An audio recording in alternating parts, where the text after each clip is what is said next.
Good evening, everybody. This is Robin with Horror Pop After Midnight, and my guest he's a filmmaker, a producer, and writer, Lee Chambers, and also an author. How's it going, Lee?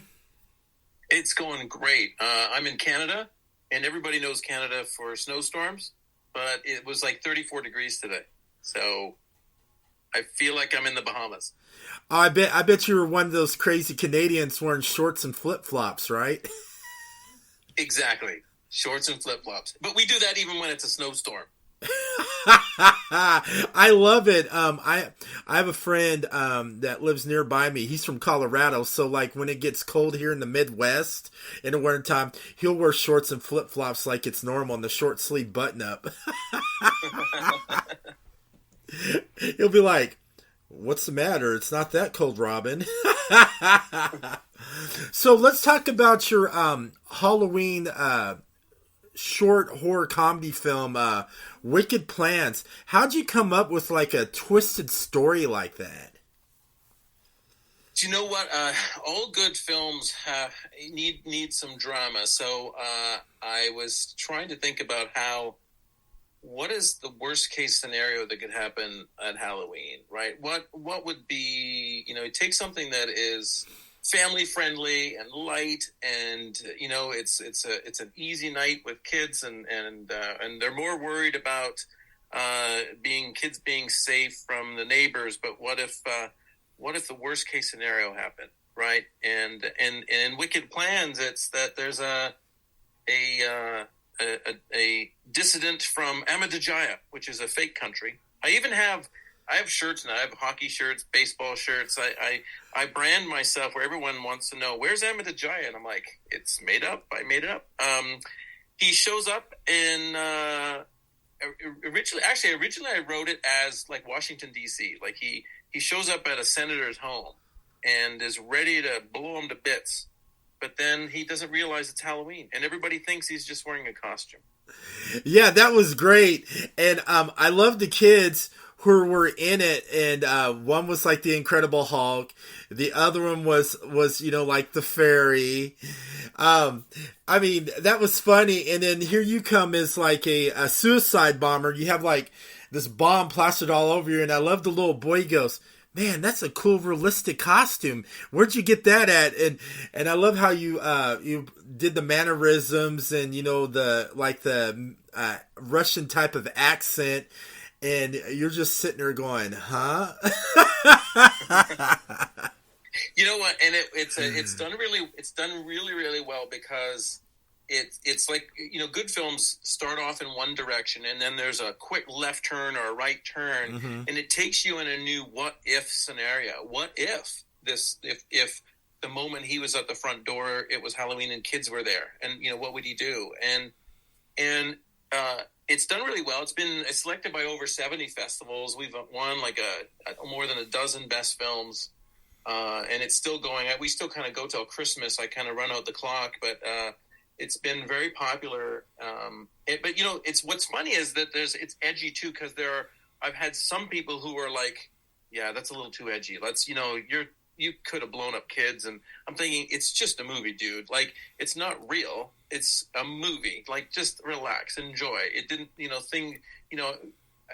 obviously I'm spilling the beans that he doesn't blow himself up, but which is a good thing. But it's actually good news. It's actually a feel-good story in a way. And actually, one of the reviewers said it was the first feel-good suicide bomber movie. Like, because he ends up through the eyes of these three little kids, start to realize the humanity and the empathy, and that there's, life isn't so bad and things are good, and you can embrace North American culture. And since I wrote that and we put that out, I have actually expanded it out. It's actually a longer story. I actually have like a 2-season year worth of arc of it's him and his three friends who come over wanting to do stuff, and each episode takes place during a holiday. So they experience Labor Day and 4th of July, and they experience Christmas and New Year's Eve and Valentine's Day, and so they get to experience but meanwhile they're always plotting and planning, and how are we going to how are we going to bring America to its knees, the evil empire, and meanwhile they learn to love everything about it. So it's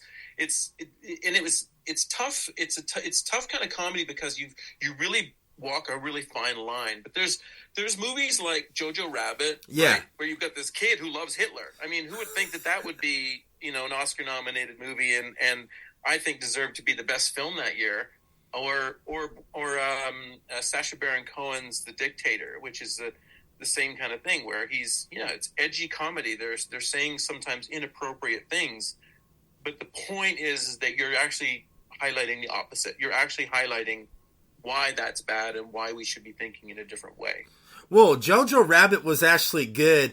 How Hitler was his imaginary friend. I love that dark comedy. I thought it was great. And if you want to talk about another comedy about dictatorship, we can always talk about the Charlie Chaplin Dictator too, where he was Hitler. He was making fun of Hitler. Yeah, exactly. And my favorite scene of the film was when the senator and his wife opens the door. He looks at your character and goes, "Yeah, I work for the Justice Department, and that costume does look so lifelike." Yeah. My jaw dropped. I go, he did not go there, not even realizing it. And I love towards the end where the kid's like, "I'm going to be a bomber next Halloween." I think that was one of my favorite short films of this year. I put it in my top 5. Like I said, I really enjoyed it. I just love. No, just keep it at number 1. I like to. You stop where you are. Just keep it at number 1. That makes me happy. Okay, I'll keep it at number 1 in my top 5. How's that? Right, there you go. And what's funny? There was a reviewer actually said, I didn't really think about this, but the last line where he says, "Next year I want to be Thor." Yeah. And the main character, the suicide bomber, was actually the pizza guy in the first Deadpool movie. So he actually was in the Deadpool movie. So someone said, well, instead of being Thor, he should have said, "I want to be Deadpool," because it's kind of funny because he was actually in the movie Deadpool. That would have been cool. I would have caught that. I would have been like, that's epic right there. And I totally, somebody. This is why it's always good to listen to other people's opinions, because I'm thinking, man, that's gold. I should have done that. That would have been cool. I would have been like geeking out if it, I geeked out when you added the Thor reference, and I go, he just did not go there. I thought it was great. Also, you're an author, and your book is doing pretty good too. It's getting a lot of great reviews. The book Conviction. Tell me a little bit. Conviction. Yeah. So what happened was that about 10 years ago, when I was trying to make my feature film, The Pineville Heist, I was working with an actor named Boo Boo Stewart, who was in X-Men. Twilight movies. He was one of the X-Men movies, and he was supposed to be in my movie. He had signed a letter of intent to be in my movie, and I met him in L.A., and he said, "Tell me about the town of Pineville." And so it's a feature film about a kid who gets away with some bank robber's money and then is hunted down in his high school trying to save himself and his teacher. It's kind of like Die Hard with a kid as John McClane. And he said, "Well, tell me about Pineville." And so I said, okay. So he'd read the script, but I kind of wrote 3 or 4 pages of backstory about the dynamics of the town, the economy, the history of the town, what it's like in that town. And I read it, and it was like, this is like a book. I mean, it's like I'm actually doing this. So I decided to basically go through scene by scene in my screenplay, and I novelized it. I turned it into a book. So we released it. I released it, and we sold about 40,000 copies of this book. It was huge, and it did really well. And because this kid from Twilight was sharing it with his rabid group of Twilight fans, they were all buying the book and whatnot. And eventually, I found a lot of my investors because people liked the book. and this is where I realized that I spent years trying to get my movie made, and until you have the movie made, what do you have? You have a screenplay. Now, screenplays are blueprints for making movies, right? So who reads them? Well, producers, actors, cinematographers, and that. But they're not usually consumed by the general public. Like, people don't read screenplays. They're more blueprints of what a movie is supposed to be. It's like I liken it to a blueprint of, like, if you're looking to buy a house, you want to see models of a house and you want to see nice color pictures of a house. You don't look at a blueprint, a drafting document, and go, "Oh, that's a nice looking house," right? It's specific to certain people. So the book actually attracted investors because they didn't need to read the screenplay; they could read the book, and the book expands on what you can put in the screenplay. So a screenplay is a see here document. It's a where we are, what time of day or night, interior, exterior, what happens, who says what happens, who says what. There's no feelings in it. There's no, there's a sofa, but you don't have to note the color of the sofa because the art department will pick that in conjunction with the director. So the book actually added a lot of color, and I considered it a companion piece to the screenplay. So read the screenplay because that's what we're going to film, but the book gives you a lot of the internal feelings of the characters and what they're going through and the history of the area and what's going on. And so that worked. And so over the last couple of years, I've been making a short a year and been doing a lot of writing. I've been getting paid to write some feature and TV stuff, which is great. And Conviction is something that I actually wrote. I've got two friends, Mari and Shannon, who had an idea. One's in Canada, one's in the States, and they had this idea of a woman who writes to someone in prison. She's kind of bored with her husband, and she writes to this guy in prison, but it all goes, again, like Wicked Plans, a quick left turn where it goes horribly wrong in many, many different ways and lots of twists and turns. And I wrote that screenplay, and then they kind of had it for a couple of years, but it's back in my hands to be able to do something with it. And I said, well, why don't we release the screenplay as a book? Why? Like, I started realizing that when you go to Barnes and Noble and these places, they have like Tarantino screenplays that you can read the screenplay as a book, mm-hmm. Like, and Top Gun and stuff. And I'm thinking, yeah, but they are screenplays of movies that are already out. And I said, well, why don't we release a screenplay for a movie that isn't out? Instead of novelizing it, why don't I just release the screenplay version of it? So that's what I did. So earlier this month, only a few weeks ago, I released it out exclusively on Amazon in paperback and ebook format. And it's kind of weird when you do ebook because it's not. It needs to be. You need to be able to change the size and the font and stuff. So it reads a little different than the screenplay in terms of the format of how it looks. But the paperback is kind of formatted, kind of like what you would read in a screenplay.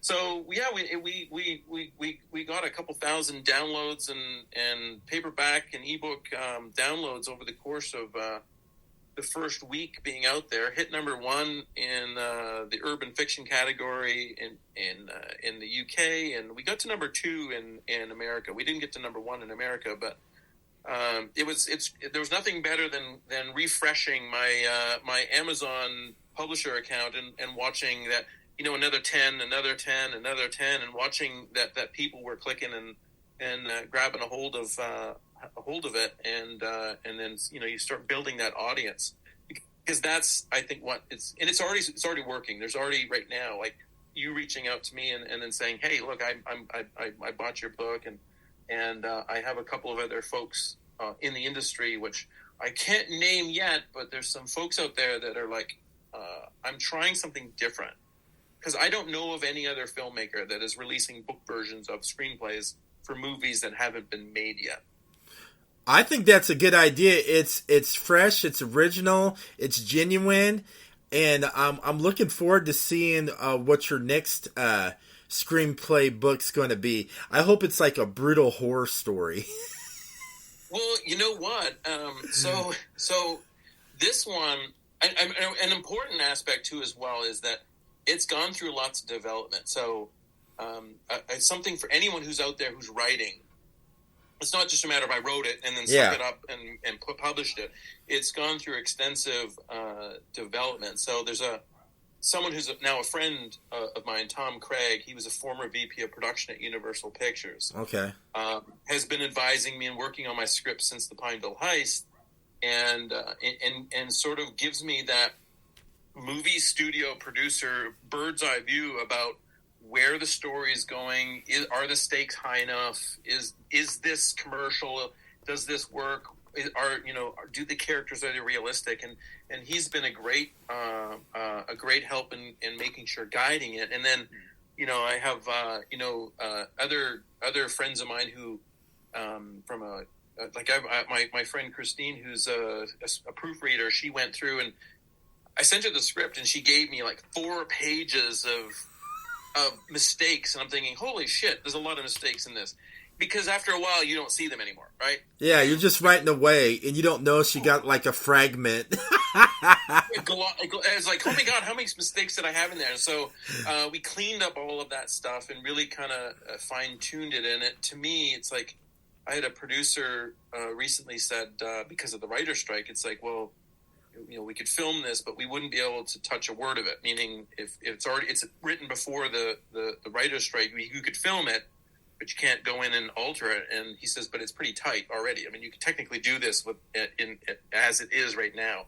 Although, it kind of does limit you, because I think when you get on set, you find that there's things that you want to alter and change. But yeah, so no one's doing this. And so you mentioned a horror movie, and so I have another friend right now that in LA who. We've got a script called The Harvest, and he, a couple years ago, he said, I've got this great story, and I've got 45 pages, and it's about a federal marshal trying to do a prison transfer in Kansas, and he shows up, and it's basically one big ruse because there's people being murdered in the cornfields and stuff, and he goes, but I don't know how to finish it. And so he sent me his script, and I read it, and I got to page 45, and I'm thinking, damn it, it's awesome. And then it just ends, and he goes, didn't know what to do with it. And so he said, what do you think? And I literally went to bed that night, and I woke up at like 5 a.m, and like I literally saw the movie play out in my head. And I got up, and I started writing this like 6-page kind of document that says, okay, then this happens, and then he gets killed, and this happens. And I sent it to my friend Hoyt Richards, who I'm writing it with, and I go, here. And he goes, that's great. That's it. You've solved it. And so I went off and literally wrote the other 45 pages. So it's like the first half is his, the second half is mine. It continues and put them together. And then since then, we've gone in and toyed with the whole thing to blend it all in together. And you flawlessly can't tell what's mine and what's his anymore. And it all just works together. But that's another one I've said, well, maybe we should put this out as a book. Maybe we should go through a process of really fine tuning it once we're happy with it, and actually put it out as a book. And because I think there's a market for it. I think there's a market for people to consume a story in different ways, right? Yeah, I think so too. So the filmmaker who did The Harvest, what was his name? His name's Hoyt Richards. Okay. So Hoyt Richards is he's an interesting guy. Mm-hmm.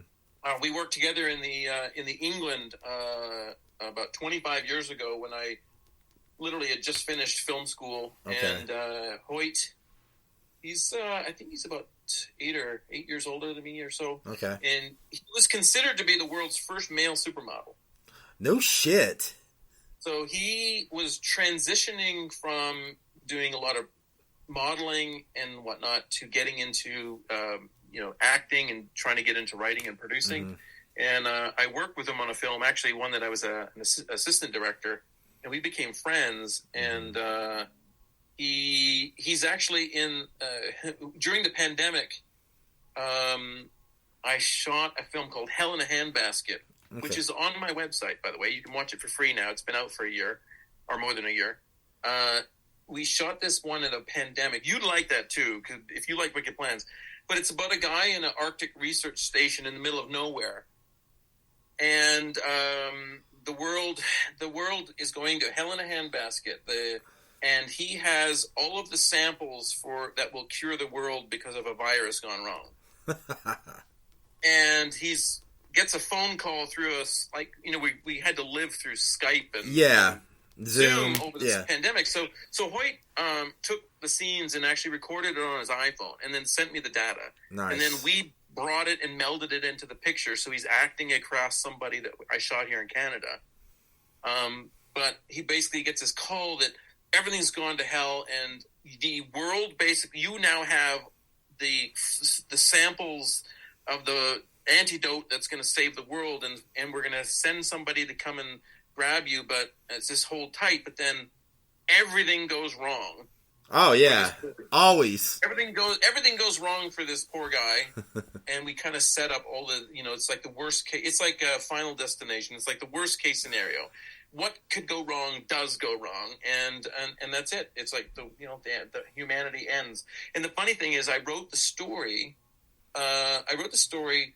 just as there was a hint of something going on, the pandemic. It was before lockdowns. It was. Yeah. I wrote it when there was, 5 cases in America, and it was like, oh, look, there's something, it'll be gone in a week. You know what I mean? It'll be over in the spring. And then boom. And then I shot it later in the year, and it was like my worst case scenario was actually worse than what actually happened under COVID. So, when you're not filmmaking, writing, and all that great stuff, does Lee Chambers has a passion he likes? You got a passion you really enjoy? Well, all that stuff is my passion. Oh, I know that, but do you also have something like I know all that. Do you have another passion? Do you have like a geek passion or something that you really enjoy besides your filmmaking and all that great stuff? To me, it's all connected. I mean, I like traveling, and I like getting out there. I love sharing stories. I've gone to some of the sort of the Comic-Con kind of the events and stuff like that, and do talks and share stories about being on set, people that I've met, and the crazy stuff that happens as a filmmaker, and then just coming up, like probably like you, it's like, you get into watching different things and being surprised by different things, as a movie buff. Yeah. Right. There was just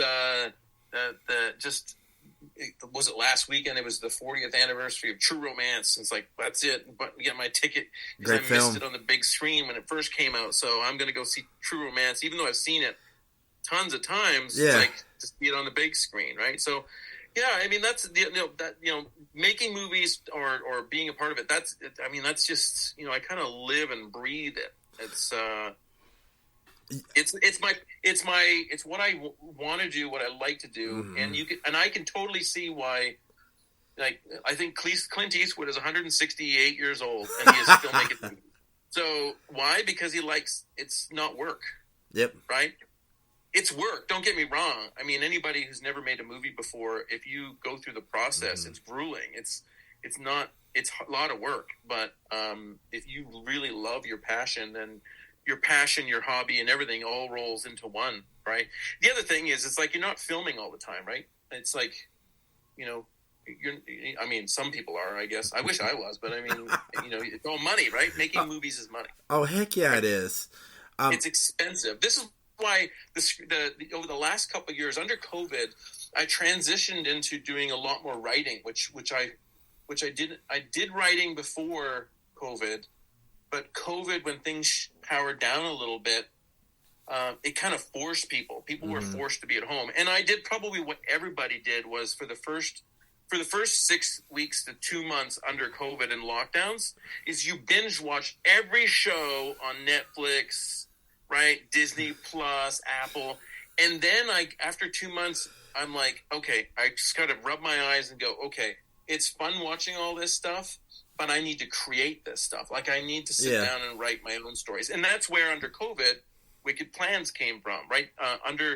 At the time COVID was starting, Conviction came up. So there's been a whole bunch of projects where I found the time, and I forced myself to have the time to push myself more as a writer. And I think now I'm getting to the point now where it's going to start paying off, right?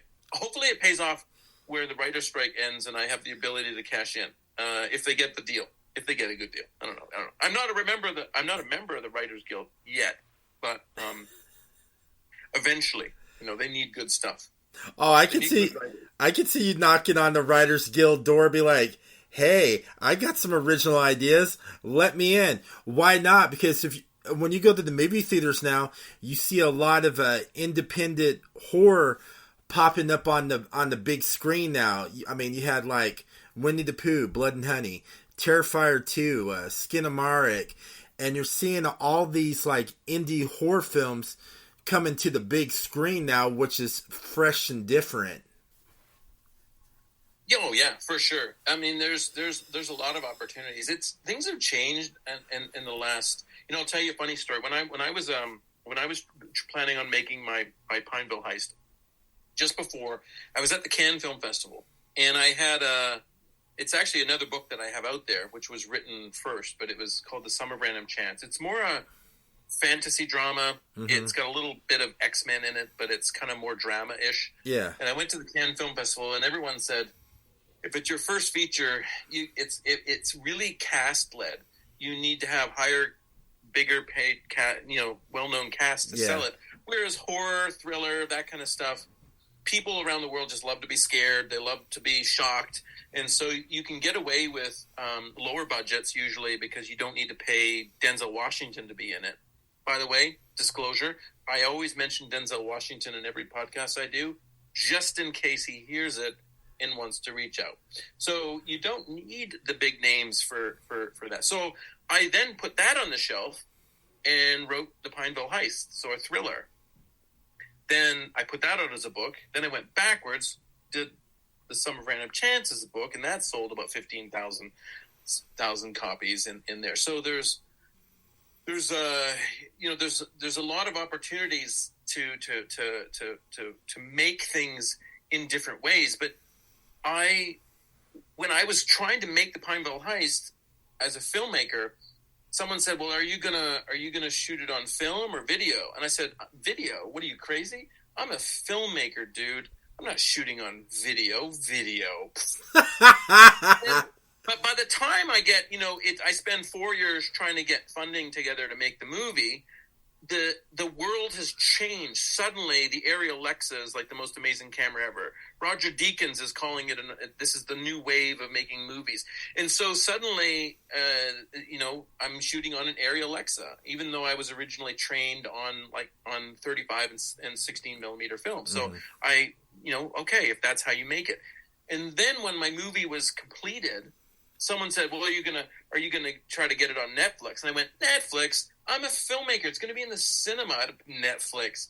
And then now it'd be like, give me a Netflix deal. Like if there's money in it and I can expose my movie to the world, I'll take a deal with Netflix or Amazon because I want to get my movie seen in front of people. I don't want it just to be shown in 12 cinemas and then gone. I want it to have the opportunity to find an audience, to build an audience. And so it was like in just making my movie, I saw just shifts of how movies were made, from going from film stocks to digital as the majority of how films are made now, to now, by the time mine came out, now we're into streamers, right? There's a different way of delivering film. So I look at something like Conviction as because I don't know really of anyone else doing pre-releasing a screenplay before the movie's made. So can I be on the right side of things now, where someone picks it up? The other thing that's great about releasing, I don't know if people realize this, but because your screenplay is a blueprint, and it's not published yet, even though you might copyright it and all that kind of stuff, producers, actors, and agents and stuff like that are so worried about being sued. Like, you know what I mean? That you're going to steal my idea. I sent you my script and you stole it. And even I had someone on my podcast, the first podcast I did, who had their screenplay stolen, and because it's not a published document yet, and what I've done is I've taken that layer out. It's published, which means anyone in the world can have it. Right? I met Rob Reiner at the American Film Market years ago, and people were trying to give him screenplays, and they're saying, "Hey, Rob, can you read my screenplay?" And Rob Reiner says, "I can't touch it. It has to be through my agent with a submission release agreement. I don't want you to sue me because I read it and then stole your film, because it's an unpublished screenplay." And then I handed him a copy of the Pineville Heist and go, "Hey, Rob, here's a copy of the Pineville Heist. It has a homage to Stand By Me in it, with the kids walking around the railway tracks, and it's kind of whatever." And he goes, "Oh," he took it and put it in his bag. Why? Because it's already released. Anybody can buy it. He can go to Barnes and Noble and buy it. So it's now in the public domain where people have access to it. So I've kind of eliminated that altogether, and now I have the ability to share the story. I thank you very much. You said you purchased the book and it's on its way to you. I can't wait. And send me a picture of you with your book, and I'll put it on Instagram. You'll be able to read the story, so you'll know what the story is, and hopefully it gains, people start talking about it and sharing. I want to see this as a movie. Let's get this out as something that we can watch in a different format, right? I think so too. So where can everybody find you on social media, to check out, your films and, your upcoming great stuff, all that great stuff? If you go to leechambers.com, just my name.com, there's Hell in a Handbasket is there to watch. There's the trailer and trailer for Wicked Plans and Pineville's there. Those Pineville Heist is on Amazon Prime, so anyone can watch that now, or Tubi. I think it's on Tubi as well. There, you can follow me on Instagram, which I just use leechambers.com. So you can just find me on Instagram. I'm not on Twitter at the moment. Twitter kind of took a nosedive in weird ways.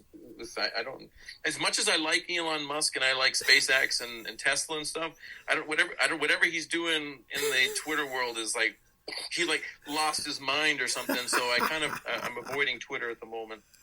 All right. Thank you so much for coming on and out of your busy schedule to have fun with me on the show. Hey, thanks for having me on too. And it was great chatting with you. And let's stay in touch. And maybe what I'll do is, as a special treat for you, I'll get you maybe some other fun stuff to read, and and maybe some links to some other cool things. Hey, I'm looking forward to it, and I'm going to definitely check out the Pineville Heist. That seems like a fun film. Yeah, we made it for $20. Hey, that's even better. I'll watch it. More than $20, but it's my first feature solo as a director, and it came out really well. We sold to 35 countries, so it can't be that bad. All right. Like I said, thank you so much. Thank you. Cheers.